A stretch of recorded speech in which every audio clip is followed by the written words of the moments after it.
ஜனங்கள் ஆசீர்வதிக்கப்பட வேண்டும், ஆசீர்வதிக்கப்பட வேண்டும்.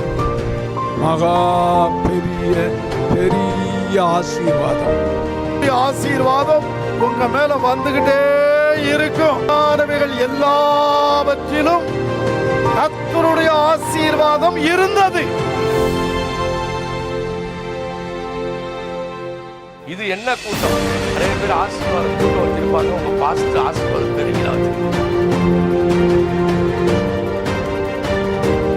உங்கள் குறைகளை ஆண்டவர் நிறைவாய் மாற்றுவார். சொல்லுவோமா?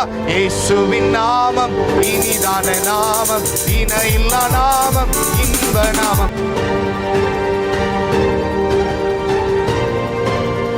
தேவன் தங்கும் வீடு, பரம வாசஸ்தலம் நம்முடைய இருதயம்.